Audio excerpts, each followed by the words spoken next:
Hello, everyone. Very good to see you. Hi, exactly. Good. You're practicing the Norwegian. So, another beautiful day in Norway, huh? Yes. Yesterday we were in the, hallo, in the Geiranger fjord. Yeah, see it over there? The Geiranger fjord yesterday, we are, as we speak, sailing out of the Trondheim fjord.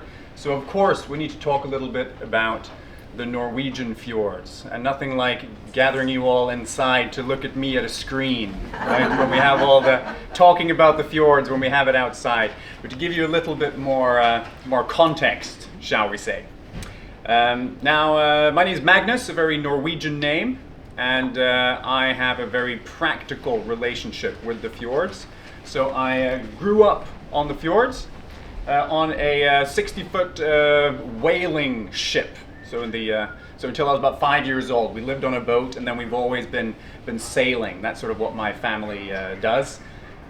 So I've been up and down these fjords, up and down the coast, in and out of the fjords, but now able to dive a little bit more into what is a fjord. So we're going to talk about that, and talk about Norwegian geology, and then show you some specific fjords as well. The greatest hits, shall we say, of Norway. And I'm sure many of you came to Norway exactly because you might have seen fjords.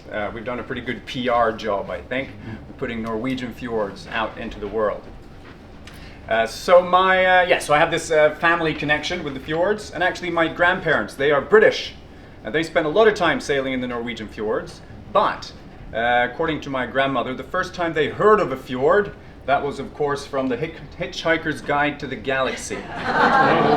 And some of you know, I'll fill in the rest of you, that the world has been designed, of course, and the designer of Norway, Slarty Bartfast, he won an award for the fjords because they were so beautiful. And he's then made it with the nice crinkly edges that he talks about. There's actually a car rally called the Slarty Bartfast Rally that follows the Norwegian coast along the nice crinkly edges, looking at all of the award-winning fjords. And Slarty Bartfast, he also says that he likes fjords because they give a continent a nice Baroque feel. So welcome to Norway, the most Baroque of all the countries, perhaps. So let's begin with a little quiz, shall we? Where would we find, or what is, the longest fjord in the world? What do you think? Did someone say Norway? It is not Norway. I'm afraid it's not Norway. The longest fjord in the world is Scoresby Sound, 350 kilometers. This is in Greenland. And now you might be thinking, wait a minute, it says sound, sund, but it's actually a fjord. The difference is a fjord is a dead end, a sound you can sail through. And this one is indeed a dead end. It's just that anywhere that was named by Brits, it seems like they like to call fjords sounds. We'll get back to that as well. So no, Norway doesn't have the longest fjord. I'm afraid, sorry to tell you that. But what about the deepest fjord in the world? Where can we find the deepest fjord in the world? Norway. No, it's not in Norway. But thank you for playing along. That's how this works. Yeah, it's not. This is, the deepest is in Antarctica. Skeleton Inlet, almost 2,000 meters deep. It's so remote, I couldn't even find a proper picture of it. But it's tiny and it's very, very deep. Fjords can get very deep. So, Norway doesn't have the longest. We don't have the deepest. What's the point, right? You've all been fooled coming here to Norway for the fjords, but I put it to you that we do have the most beautiful and most fjordy fjords of all the fjords. When we're done with this talk, I think you will all agree, and we're gonna get back to some of these beautiful pictures that you see here. First of all, that word, fjord. If you speak English, you use that word. We have any other speakers of other languages here? Do you also use fjord to describe a fjord? Yeah? Yeah, in Swedish. Everyone says fjord, right? And that is, of course, an Old Norse word. I think you would pronounce this something like fjordur, maybe. And that means like an inlet or a crossing. which is what a fjord is. It's it's the civilization center of early Norwegian settlements, where then you would, just trade back and forth across a fjord, and that would be your kingdom. This fjord is my kingdom. In the next fjord, there'd probably be another jarl or a ruler in the different fjord system. So it means crossing or inlet. And it survives today in the English language as well, not just in fjord, but in another meaning of crossing. Do you know it? Ford, exactly, like an ox ford. So that comes from this old Norse word.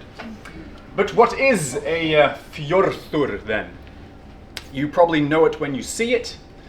We see quite a few of them here. But if you were to empty it, it is not a V-shaped river valley. We find many of these round about in different landscapes. They've been created by running water, right? Over hundreds, thousands of years, that creates this nice V shape. But if you empty a fjord, what you find is more like a near perfect U-shaped valley. Because this has been created not by running water, but by moving ice, by glacial activity, and that puts a lot of pressure down. So it's flat at the bottom, and then it goes up steeply at the side. And you remember from the Fjord yesterday that we sailed quite close to the mountains at some point. And we could do that in most fjords because it goes very, very steep down. So you can go all the way up to the side, and then it has this rounded out bottom. So the U-shaped valleys. So let's talk about how they were formed. We need a bit of glacial activity, but we're going to go back even further than that, talk about how the Norwegian landscape came to be. So if we go back, let's say 400 million years ago, give or take 50 million years. That's kind of how we work when it comes to geological time frames. And then the continents, they look very different. They were all meeting each other in the middle here, what would come to be the Atlantic Ocean. And there was a big collision that then shot up the continental plates up into the air, creating the Caledonian mountain chain. It goes through, parts of it you can find in America. It goes through Caledonia in Scotland, and also then we call the Scandinavian mountain chain here, remnants of the Caledonian mountain chain. We have this picture of something being shot up into the air. And the way I heard about this was that we then had mountains that were more than 10,000 meters tall. Massive mountains, taller than the Himalayas today. But I have since spoken to geologists who say, that is actually not possible. When you have heavy gneiss and granite like we have here in Norway, you cannot have mountains that tall because, mountains, everything that we see, right, that's all just a small thin crust that's floating on the magma underneath, right? It's just a very, very thin crust. And if you imagine that magma as the water in a bathtub, and then that crust as a rubber duck sitting on top, if you have too much weight on that rubber duck, it just sinks down. So if you had 10,000 meters of gneiss, it wouldn't be possible. It would just sink down into the magma. So what has happened is that you've had a lot of weight pushing down. So like an iceberg where most is underwater, you have all that rock underwater. And then as erosion has happened at the top of the mountain, then there's less weight pushing down and more new rock can actually come up. So there's been 10,000 or more than 10,000 meters worth of rock that has gone up because it comes out of the magma in a way. So that creates the Norwegian landscape. And some people say that, I have to say, geologists don't agree. So you have geologist group 1, they say that the mountains today, that's the Caledonian Mountains, boom, that were just eroded down and that's what we see now. You have another group who say that you had the Caledonian mountain chain, but that was all eroded all the way down to sea level, and then, and I quote, something happened. That's what they say. They don't know what. Something happened that then shot those up again, and that turned into what we have today. So we don't quite know. But regardless, we have a lot of beautiful mountains, and they were shot up on a slant, and that's very important. A slant coming out of the ocean, and it then went up towards the east. So it's tall at the east, and then it slants down to the west. So we have all these big mountains in the middle of Norway, and it slants down towards the ocean. Now, why is that important? It's going to help us explain why all the fjords, they basically run like this from west to east, and not that many that crisscross the other way. So think about that. So we have this big slant that goes up. After a while we get a lot of rain and water trickling through the landscape, creating these V-shaped river valleys that we talked about. And then when we have these valleys, then an ice age comes, and the whole continent here is covered in a lot of ice, up to 3,000 meters thick some places. That's a lot of pressure pushing down. And ice, just like water, wants to go with gravity. So when it fills up these valleys that were already there, it's being pushed downhill. It's being pushed downhill from east to west. It's also being pushed down because it's held into this valley. So all that pressure is pushing down, down, down, down, down. And it's pulling along with it loads of small pieces of rock, some massive pieces of rock. They collect at the bottom here and work as a bit of sandpaper that's scraping along the bottom. Then digging out and creating this big U that we are looking for. And this process happens like this animation here. So the temperature would have been fluctuating between plus degrees and minus degrees where the ice meets the rock. So it's freezing and then it's melting. So the ice melt goes into cracks in the rocks, and then when it freezes again, then it expands and big pieces of rock are plucked out, just like you can see here. So glacial plucking, they call it.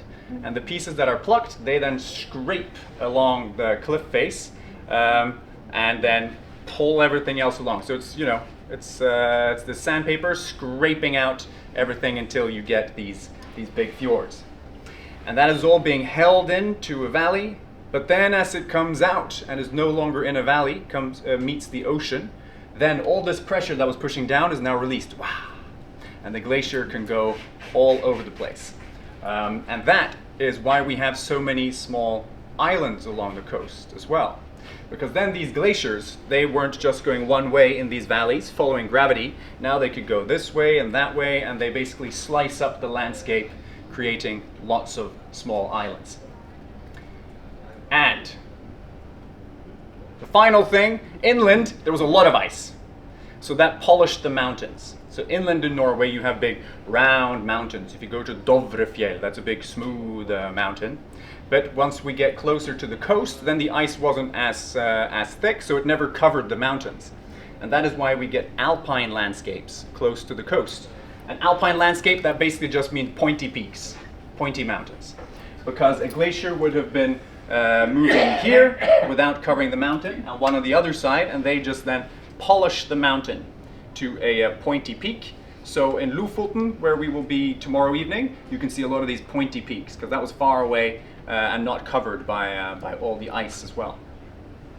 So when you have enough glacial activity and big mountains and gravity pushing them along, and well, millions of years, then boom, you get yourself some beautiful, lovely Norwegian fjords. That's the recipe for how you make a fjord, basically. And now you know. And fjords are pretty cool then, because the ecosystems we have in fjords are very different from what we have along the coastal waters. First of all, fjords are much deeper than the coastal waters. Because you had all of this ice, right, that was pushing down, digging, but then as it was released by the coast, then no longer all this pressure digging down, it's going this way. And also, everything, all the sediments, all the rock that were dug out to create the fjord, that was then pulled along with the ice, and it needs to be put somewhere. So along the fjord waters, by the coastal waters, by the mouth of a fjord, then you usually have quite shallow waters because all those sediments were deposited. And that creates what's called a fjord terskal. To teach you a Norwegian word, what does that mean? Threshold is what it means. A fjord threshold. And that keeps in a lot of the water in the fjord. So in the fjord we have the top layer of water, which is a lot of rain. It's quite fresh water. It's dirty water as well. And you get the ice melt, etc. That all lies on the top of the fjord. Then you have the middle part of the water. That's quite similar to coastal waters, and they also flow back and forth. So then you have a bit of turnout on that water. But the bottom waters, that's the heaviest water. So it's the saltiest and the coldest water. That is then kept in here due to this threshold. So it's not replaced by the water out here. And that's where we can find some quite interesting ecosystems. So we are now in the Trondheim fjord. And here there's loads of interesting life. We have some of the largest cold water reefs in the world to be found in the Trondheim fjord. And not too deep as well. Cold water coral reefs. Yeah, like this here.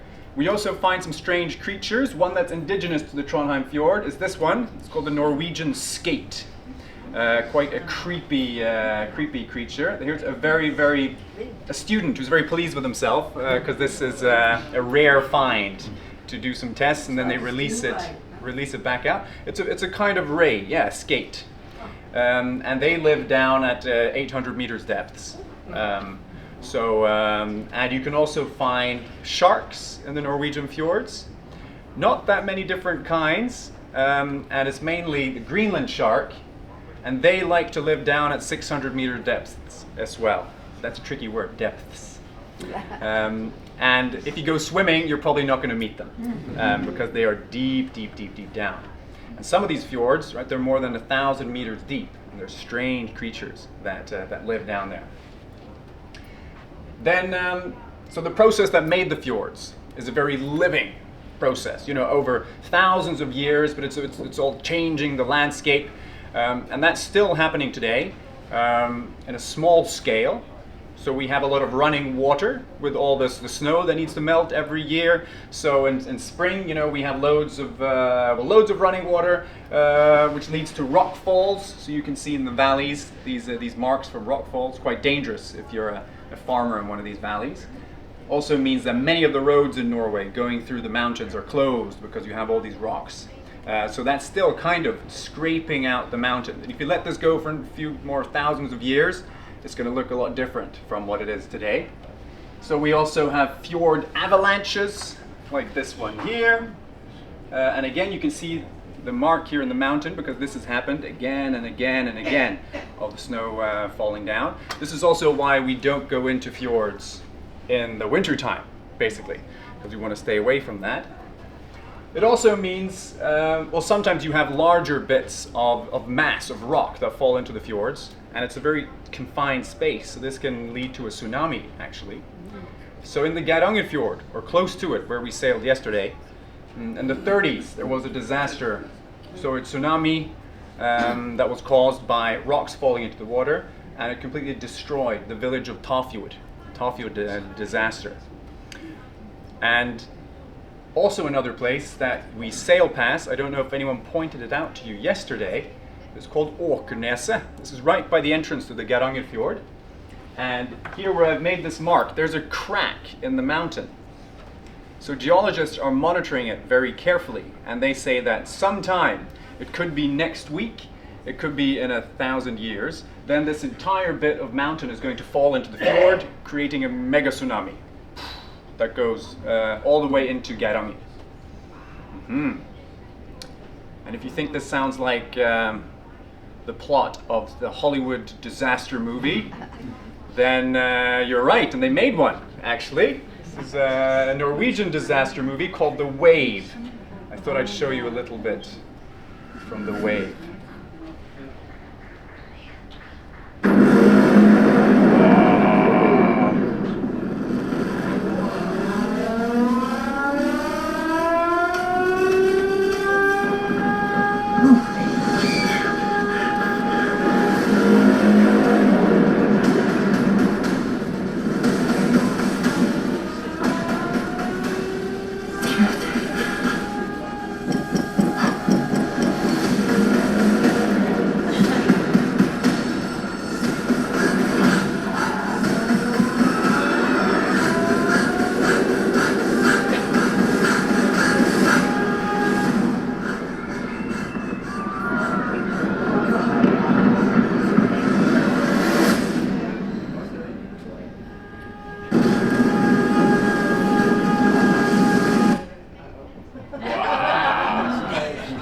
puts Hollywood movies to shame. So who of you went ashore in Geiranger yesterday? Some of you? Yeah? Usually I do this talk as we're sailing in to Geiranger. And I stop it here because where you get off the little boat, that's right here by this hotel. But don't worry, it is being monitored and they will know a day or two ahead of time. So we won't be there if this is going to happen. It might not happen for hundreds and hundreds of years. And Geiranger, they have like a whole plan in place and they know. But that says something about how beautiful Geiranger is, because they don't mind that this might happen. So the main guy in this movie you saw, his name is Kristoffer Joner. He's world famous in Norway. One of our biggest actors. And he was so famous that he even made it into Hollywood. Yeah. Have you seen The Revenant with Leonardo DiCaprio? Then you might recognize Kristoffer as corpse number 2, right there. Hanging on Leonardo DiCaprio. To be fair, he did have a line in this movie as well, so he's not just a corpse. So we're very proud of Kristoffer. Might get back to him in a bit. All right, so let's look at some specific fjords. Okay, that's what you're here for, perhaps. People ask, how many fjords are there? Based on the picture I'm showing you, you might be tempted to say 24, I guess. But it's hard to say because it all depends how you categorize a fjord. So the Geiranger fjord, that's just actually the last tiny bit before we get to Geiranger. All of the rest has its own name, right? So we often think of a larger fjord system. So you can imagine you sail in and it's like an arm with many fingers, and those fingers have fingers. Or a tree trunk with roots, right? And then each little part has its own name, and because we can't be that creative, I don't know how many fjords we have that are just called Big Fjord, Storfjord. Probably 100 fjords named Storfjord. So I'm just going to talk about some of the major ones, okay? So here, on this map in light blue, so we have the Oslo Fjord here, sailing into the capital of Norway, Oslo. And then we go to the west coast, and that west coast down here, that's like proper fjord country. That's what you've visited as well. So we have Lysefjord we're going to talk about here, close to Stavanger, the Hardanger Fjord here, Sognefjord that goes there. We were in the Geiranger Fjord, which is this final part right here. We are now sailing out of the Trondheimsfjord, and then we have several more going further up as well. So, Sognefjord. That is the longest fjord in Norway. So that makes it the second longest fjord in the world, actually. And isn't that fjordy, huh? If that's not fjordy, I don't know what is. Spectacular views. This is actually Nærøyfjord. Picture taken from this little fjord arm.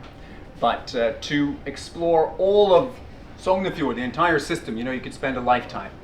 And we have up here Jostedalsbreen, which is the largest glacier in Europe.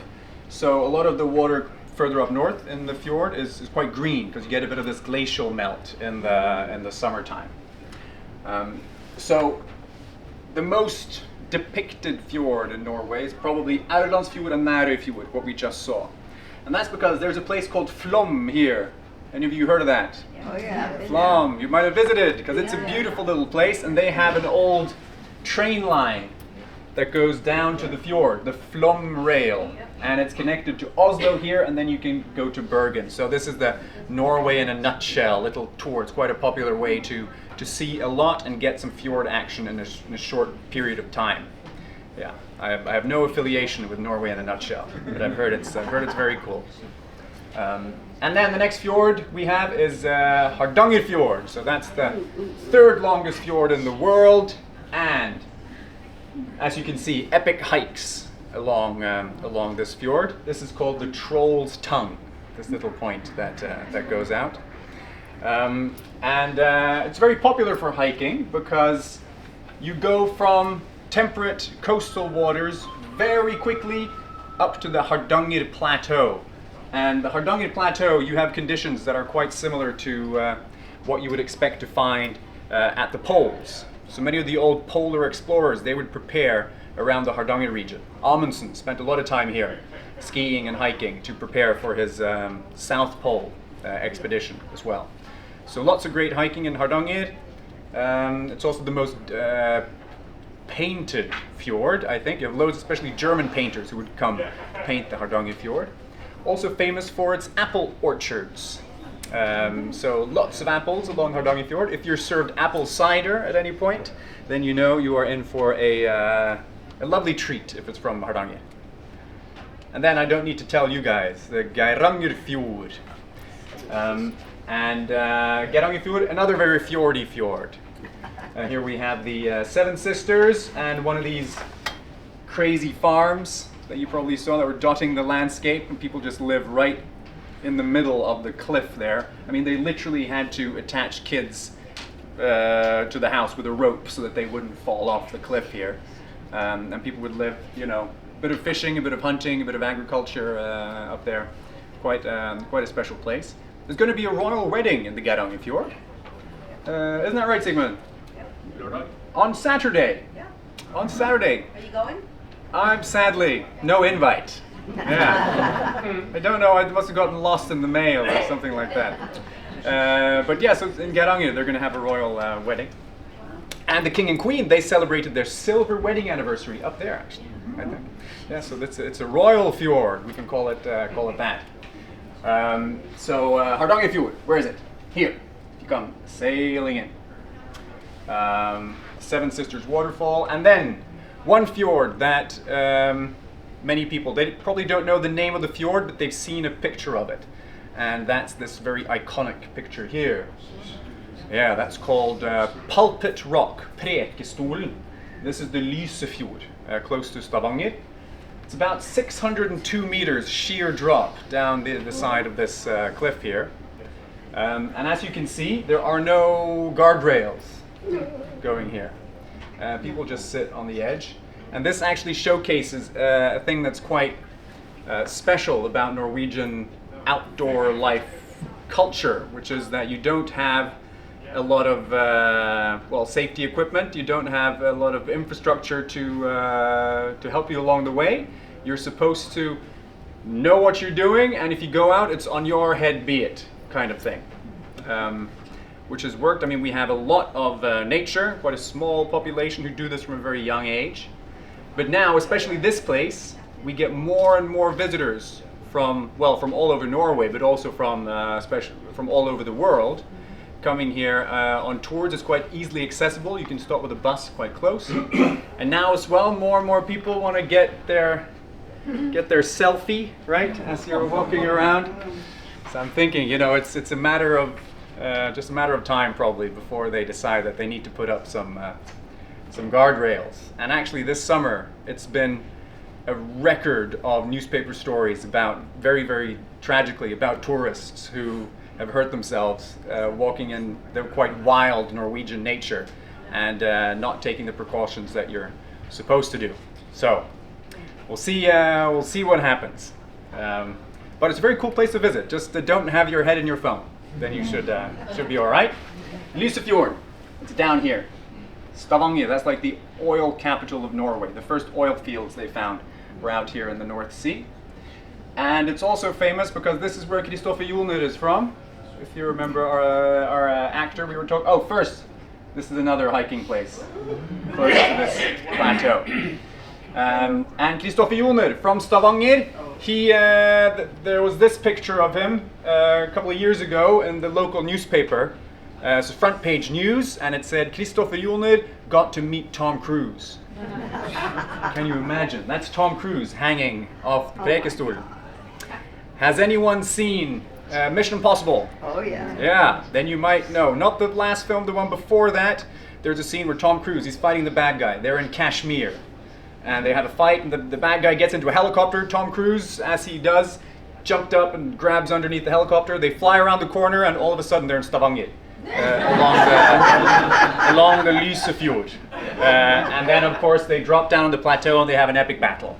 Because it's a good place for an epic battle. But then they kind of got a taste for filming in Norway. So for the last Mission Impossible film, they filmed in Geiranger, where you've been, So there's a scene that's shot here, right by Geiranger. Has anyone seen that film? Yeah. Because then there's a scene where he's driving a motorbike, and he drives off a cliff, and he does a base jump.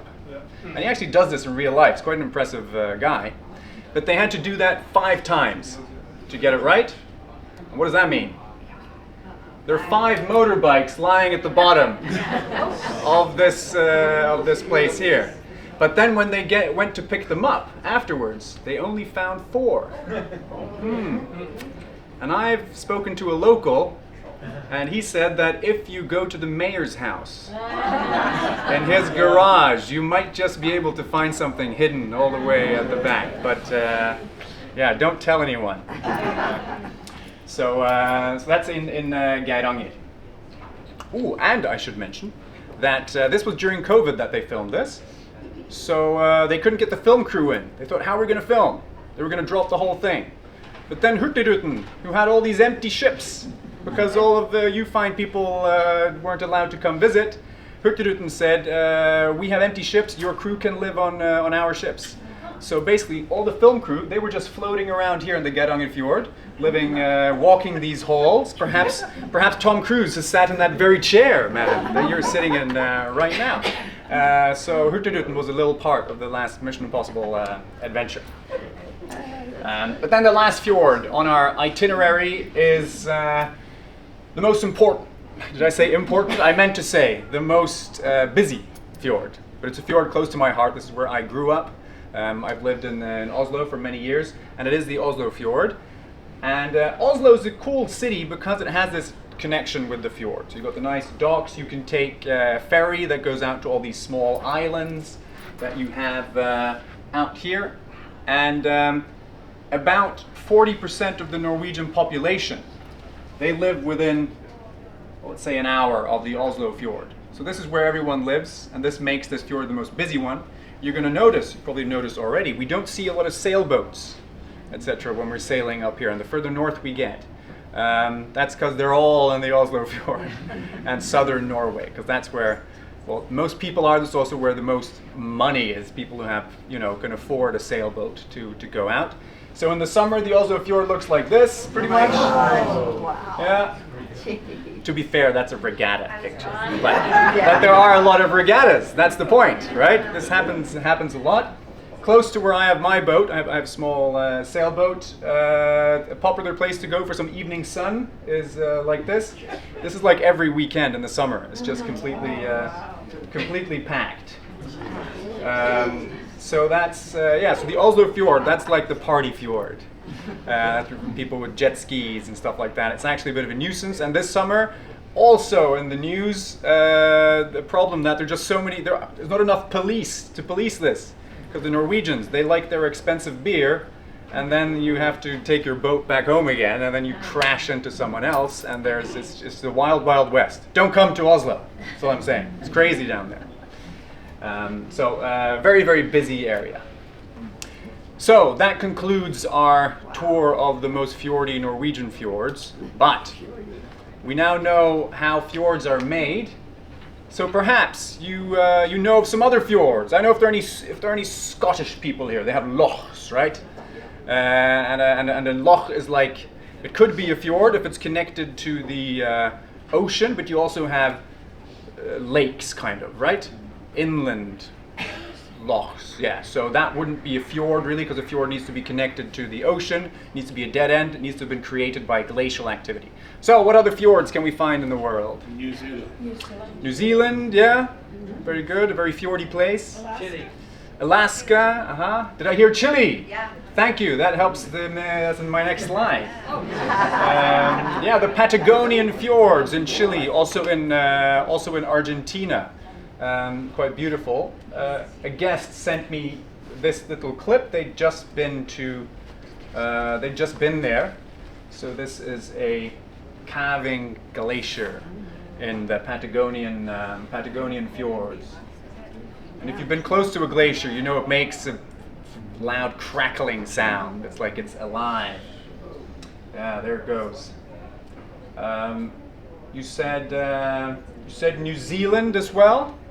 Of course, the two biggest ones in New Zealand is Doubtful and Milford Sound. And now we know it was named by Brits. So they called it a sound, but it's actually a fjord, right? Because it's a dead end. We have quite a few in North America. The largest one is in Quebec, the Saguenay Fjord. Looks a bit like the Trondheim Fjord in many ways.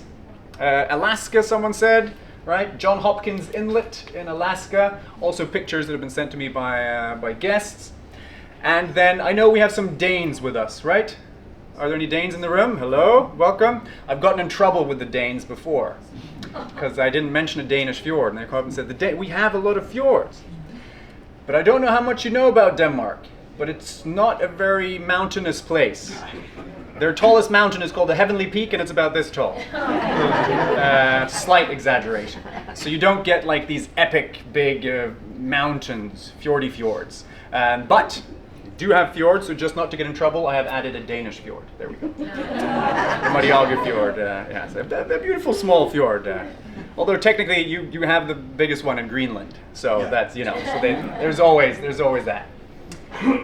Would we find fjords in Africa?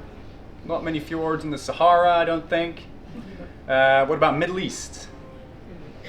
Been a lot of glacial activity there recently? Probably not. But there is a country, a kingdom, who claim to have fjords in the Middle East. And that is the Kingdom of Oman. Yeah, they have the Musandam Fjords. Quite beautiful.